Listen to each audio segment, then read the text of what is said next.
Hello and welcome to Rose Plays Season 12, Episode 49, the season finale and the review show of Middle-earth, Shuttle of Mordor. As always, I'm your host, Orion Moonrose, and today comes the close of what is now the first chapter in the Shadow series. At least that's what I'm going to call the Middle-earth series, since there's Shadow in the name of this and the soon-to-be sequel. Really, this was a good game compared to the last one. With the Evil Within being like 60-some episodes, this one only being 40-something was not that bad. So, let's go ahead, then, and invade death by joining with a wraith and see just how much revenge can be brought into a review with the history, plot, and story.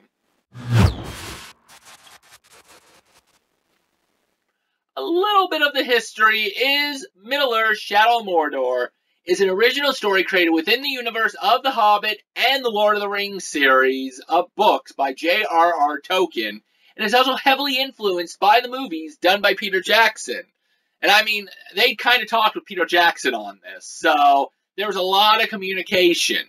It's an open-world action-adventure game that is also reminiscent of games such as Assassin's Creed and the Batman Arkham series, except they're skinned and taking place in the Middle-earth aspect.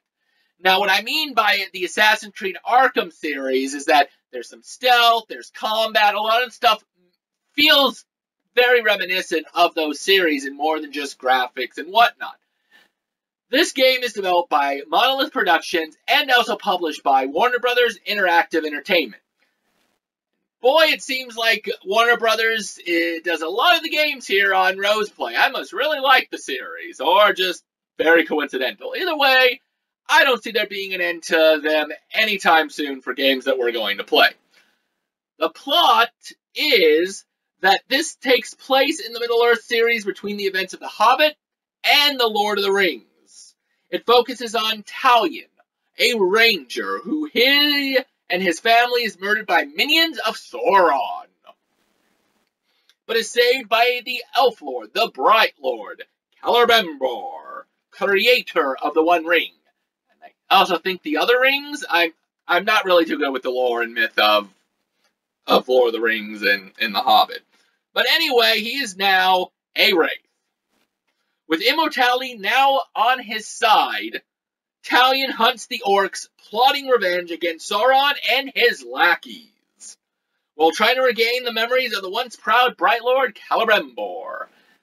So, basically then, that's the plot. The story is you play as Talion, mixed with Celebrimbor, who take on the task of getting revenge, learning their past, and trying to take down the minions of Sauron, meeting other human-type characters, slaves, running into queens, and even working with a orc, a Yorick. Now, there is two DLCs in this. One, actually, you get to play as Celebrimbor. That's the last DLC that takes place, I want to say 3,000 years before the first game. I could be wrong. I think I marked it somewhere in there later on. But the plot of that is basically Celebrimbor, you steal the ring and you're trying to take down Sauron. Lords of the Hunt focuses right before the end of the game. Somehow Talion's grown a beard, but then loses it when the game's supposed to take back place. But you join up with Torvin and hunt down the elusive Beastmasters, which is the only time they're ever mentioned, and learn new skills. That's roughly it. So, with the history, plot, and story pretty much discussed here, let's move in to the presentation and the music and get a vibe and a feel just for how good the music was and how well the presentation throughout all was done. Very similar to Batman and Assassin's Creed. That's all I'm going to say before we enter it.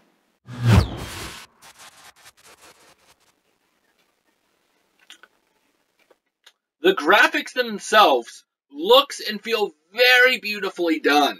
Everything looking and feeling very realistic as well. However, as most of the Hobbit and the Lord of the Ring fans may know, at least maybe, because again, like I said, I've really never delved too much into this universe, most of the landscape is mountains, hills, and destroyed fixtures. And that's pretty much it. There is nothing really, I mean, the grass is beautiful sometimes, or the way that it looks like a destroyed apocalyptic future looks nice, but over time it can get very boring and become repetitively easy to just go from one place into the other, as well as the combat itself. So, speaking of the combat, the stealth, and the way the game works for the game mechanics follows similarly close to that of the Batman Arkham series, and having been done by the publisher of Warner Brothers and molded through the company of Monolith, they actually saw what was going on with the Batman series and decided to mold it and choose to do that pretty much the Shadow of Mordor, albeit not as advanced as Batman was incorporated. There's really only 3 ways that you can do combat in this game. That is through melee, ranged, and stealth. With ranged honestly being the OP method, with infinite combat finishers being a close second. And that's saying something. When combat finishers are a close second to ranged arrows. It isn't that bad, though, and it feels like mixes between both Batman and the Assassin's Creed series. It feels more similar to Assassin's Creed in the sense of there isn't that much new stuff, ranged, melee, stealth. But with Batman, they didn't delve in as much as they could with the items and whatnot, because Batman had way too many gadgets, they could do way too many things, there were puzzles, and that wasn't really in there at all either. The biggest presentation for Monolith has to be their Nemesis system. Monolith felt that they were so over amazing with AI and how to work it that they created this unique system that tracks stats done to and against certain Uruks or orcs. They will remember and comment and even come for revenge. So if you end up burning one of them, they want revenge, and they're like, I can't believe you burned me. Or if they run away, one of my favorites is, you ran away once, I will cut your legs off and make sure you don't run again. So that was their interesting system that they chose over making it more combat-y and whatnot to that of Assassin's Creed and Middle-earth. However, there was controversy behind this, as it was alleged certain YouTube personalities were paid to hype up and make it seem like it was more cool than it actually was. I'd say the system is pretty cool and unique, honestly, though. However, the AI for the orcs in general are supposed to be stupid. I understand this. But I feel that they are beyond stupid and beyond manageable. Unless you're in a fort or there's a group coming at you, they're pretty useless. They took too much time focusing on the Nemesis system than actual combat and coming at you. I mean, we freed slaves during the playthrough, and they just run past the Uruks, and they do absolutely nothing. And most of the time, I can sit there and stealth kill 2 of them. The last one starts looking at me. I go over to him, stealth kill him, before he even fully realizes I'm there. And it's like, you saw me. You reacted. How? Why? But I will give props to the strengths and the weaknesses that each had for both the captains and the warlords. That leads to some amazing mental thought, sometimes to take each down. So, when you fight a captain, or a war chief, I said warlord probably, didn't I? Or a war chief, there's strength and weaknesses. Some of those strengths can kill them instantly, or no, some of the weaknesses can kill them instantly, and the strengths can buff them up. So if one is afraid of being betrayed, they get really scared, turn green, you can sometimes insta-kill them. If a beast shows up that they hate, they get angry, and their strength goes up, their health regenerates, and they become a menace to be dealt with. Now, the DLC doesn't change too much, honestly. The Lord of the Hunt takes place in between missions, like I stated, but introduces Beastmasters that can ride and control beasts in the land. At one point, one of the Beastmasters are completely OP'd, in my opinion, but it is completely manageable. But beyond that, it's neat, but the concept is just slightly different from the main story.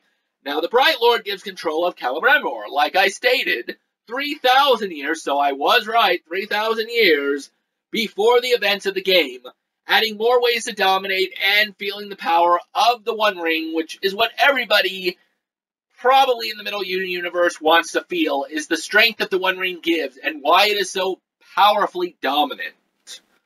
Beyond this, both DLCs are just add-ons to the mythos and the story of the Middle-earth Shadow of Mordor series. Now, if you were a fan of the music in The Hobbit or the Lord of the Rings trilogy, they kind of attempt to recreate the same ambiance that was felt in each track with Shadow of Mordor. Sometimes the music gets epic, like to the point where it begins to feel the raw emotion to the storyline that is being done at this time. At other times, when you're in the combat, the music is like bum bum bum, so they try to capture the feel that is in the Lord of the Rings and the Hobbit trilogies and try to bring it over to Middle Earth. At the same time, in both presentation and music, they also kind of had some ties with Peter Jackson, and they did actually do alright with learning about the mythos, at least from what I've been able to tell from what other people have said about it. So, yes, there is a billion orcs in the game, there is very few humans, and even less dialogue. I mean, there is dialogue, but not as much as there could be. But with what little there is, let's go ahead and see who the characters were, what was important about them, and who the actors might have been that you might know and what you might know them from.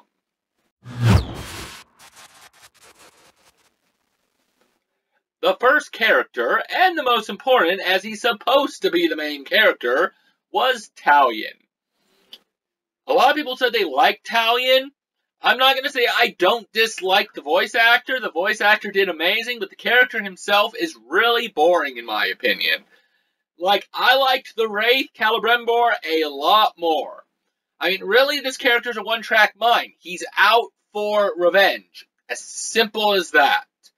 But he was voiced by Troy Baker, who may also be known as the voice of Yuri Lowell from Tales of Vesperia, Joseph Allen from Call of Duty Modern Warfare 2, and Ryu Hayabusa, both from the Ninja Gaiden series and most Team Ninja games where they decide to throw him in there for a quick cameo. The next character up is Celebrimbor, who is a Wraith who also happens to be the Bright Lord, who not only was 3,000 years ago, but was also the Bright Lord. Well, that sounded dark for a Bright. But he basically, well, he's kind of one-track too when you play him in the DLC. He kind of takes on the form, but at least he's got a goal of trying to save his family.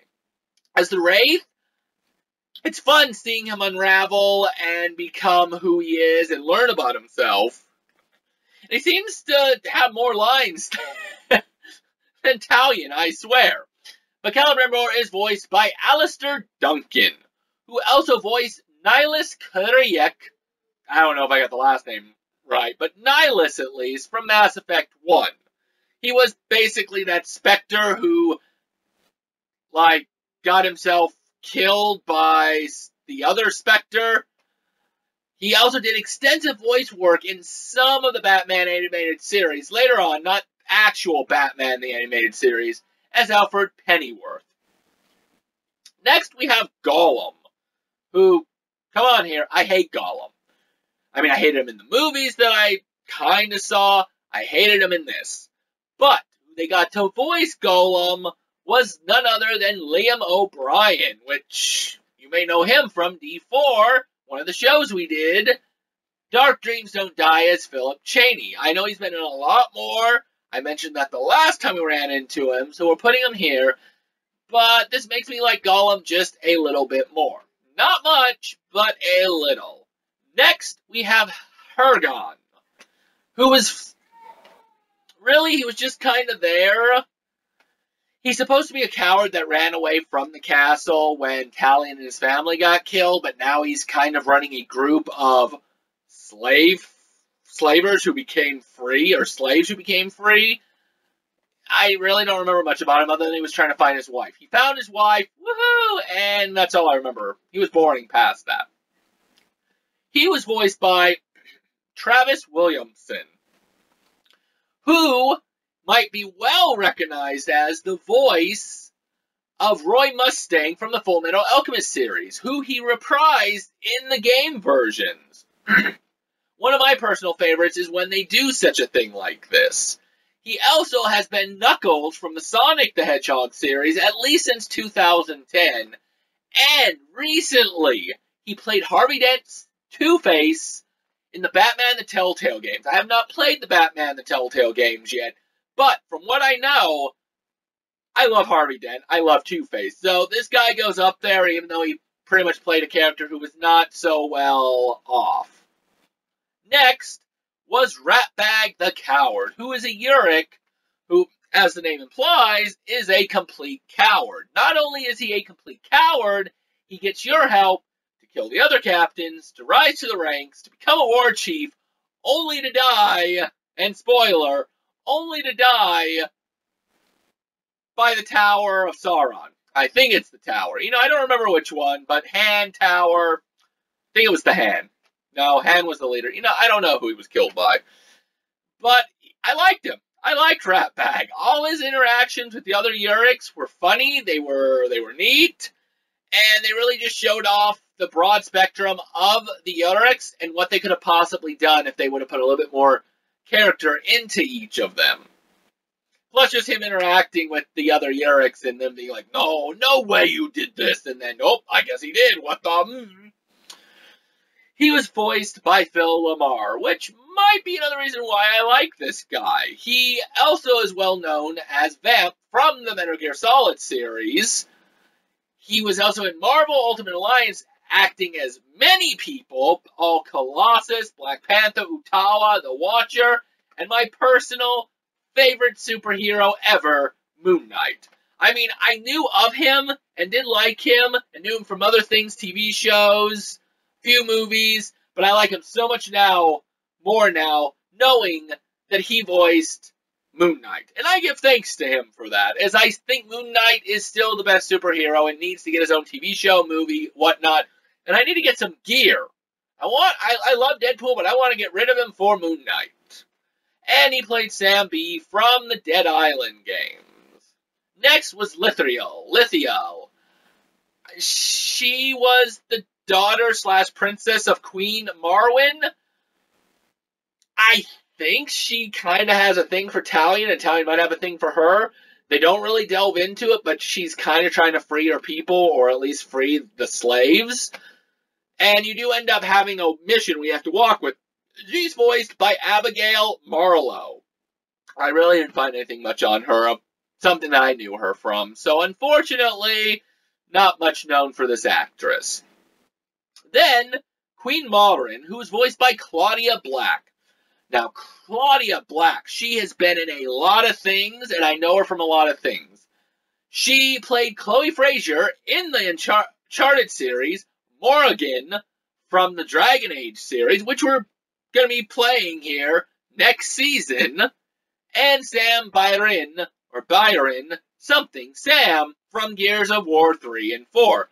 She's also really well known as a character in the Stargate series towards the final seasons. I do not remember her name, unfortunately, as it's been a while since I've seen the Stargate series. I did really like the Stargate series.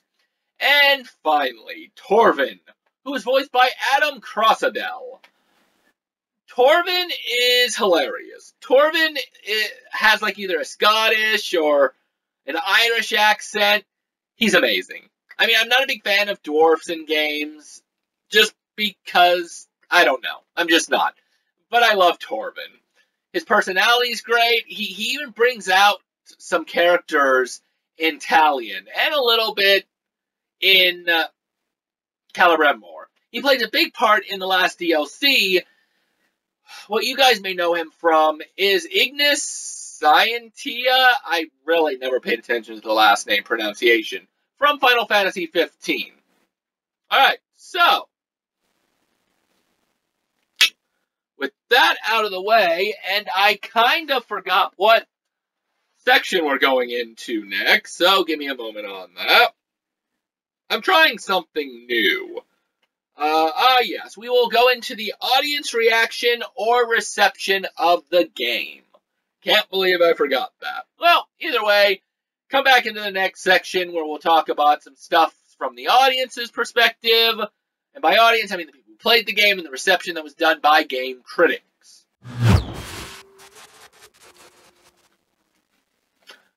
For the most part, The Evil Within received generally positive reviews and received critical acclaim upon release. At least on the next gen of PS4 and Xbox One. On PS3 and Xbox 360, it received mixed to negative reviews. Now, it might have received that due to the Xbox 360 and PS3 stated that there was way too many technical problems, hiccups, and why they even bothered porting it to the previous generations of system is what some reviews said. A lot of it was broken, and they were unable to incorporate the Nemesis system. You know, the big deal that they had going for Shadow of Mordor was broken, and there was limitations to it for last gen. So, we are so good with AI that we are going to create a game where AI is amazing. Unfortunately, last gen can't take it, and it's going to be glitchy, buggy, and destroy our game even more. Which is pretty much why it received mixed to negative reviews. Now, a game creator who, if you wish to know who and learn more about the game, you can definitely look it up.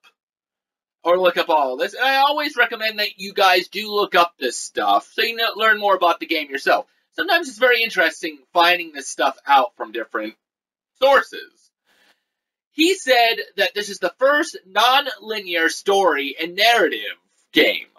And also was going to be using it for an upcoming science fiction project game that he had in mind. I mean, wow.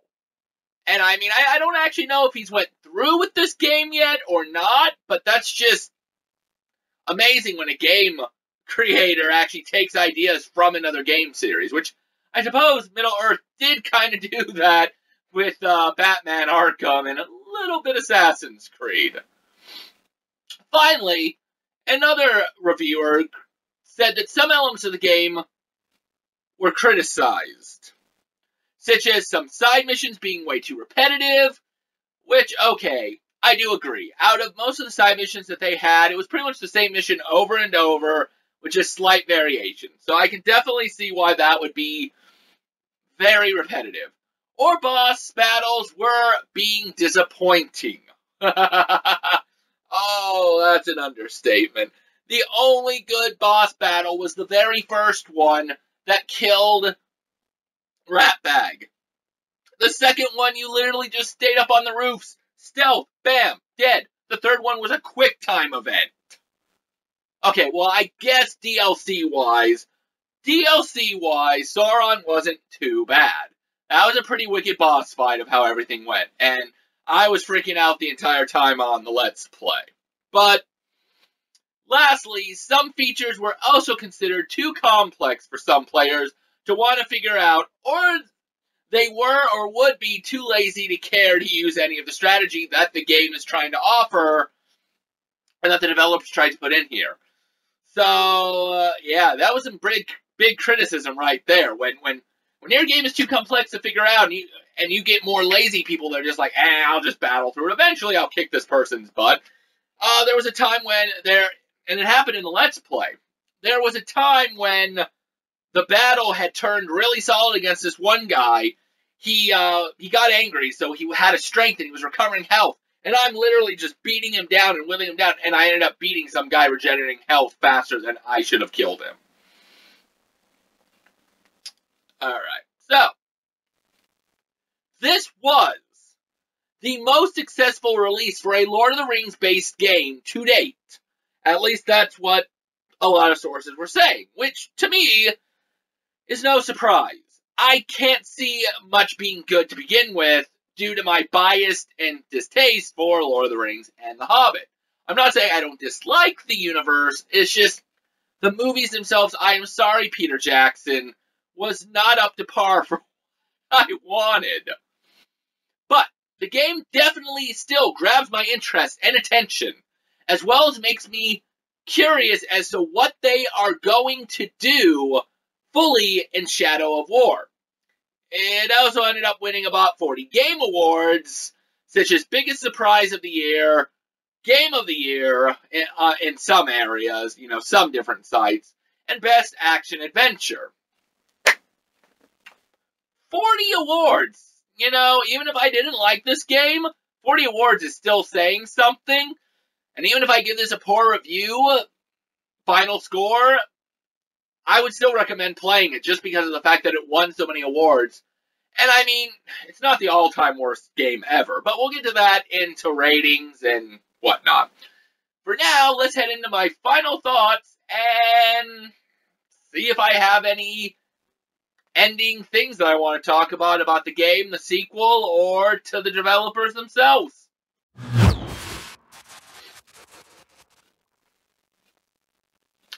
So, I thought this being out of place in any other area of the review, a nice area, the final thoughts, to mention that not only did the developer have controversy on the game, but managed to have it twice. Yes, you heard me, twice. The first time being about the game engine's rights being stolen right out of Ubisoft's Assassin's Creed 2.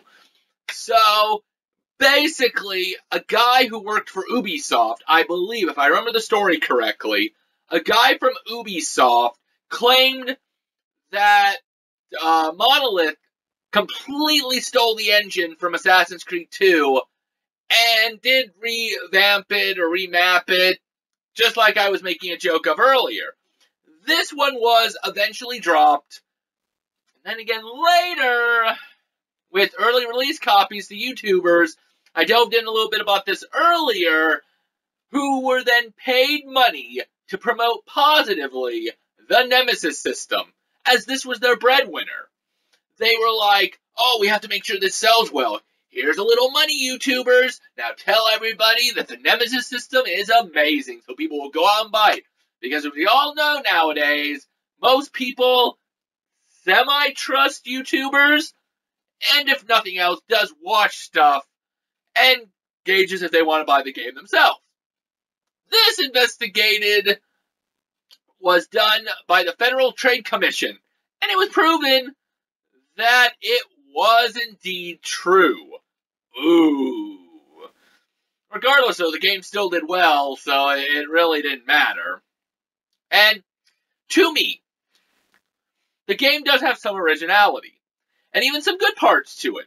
However, it still just feels like a combination of Batman, Arkham series, and the Assassin's Creed series, which, at least Batman was an inspiration for them to do this, so I'll give them a little pass. Hopefully, the sequel moves further away from feeling like these two series and derives a form of their own.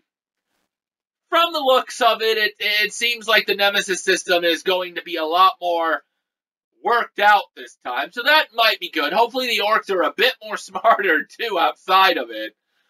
But does keep a little bit of its past to pay homage to the Arkham and Assassin's Creed series and its previous predecessor. And that is my final thoughts. So, what did I think of the game? What did I rate it? What did others rate it? And why did I rate it what I rated it? That I rated it. Let's find out in the ratings section.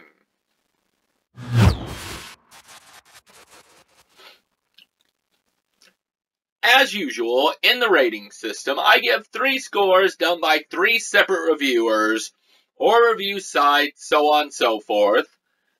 But I do not give out who they are. That way, if you're wondering who did it, or what more reviews were, you can go check it out for yourself, so that you're not just taking my word for it and whether or not it's good or not. Now, the first rating was a 6 out of 10. The second, an 8 out of 10. And the last review that I took was a 9.5. So, I mean, for the most part, the game was above average, and a lot of people liked it. Like I stated, winning about 40 awards kind of does help it. So, I must note, whatever rating I give it, remember, people probably liked it more than I did. My final score for Middle-earth, Shadow of Mordor, is a 5 out of 10. My reason for this is, first, I really did enjoy the game. And the Nemesis system is an interesting system that does bring a new element to the enemies you can run into. And this alone pretty much makes it a 7 or an 8. No problem. However, with the AI to small amounts of enemies, and by small amounts I mean like a few, like we'll say 6 or less, they are extremely dumb. I've said it before, I could stealth kill 2 of them, one's looking right at me, and still go over and stealth kill him. You killed slaves, and they ran by him, and the orcs are just like,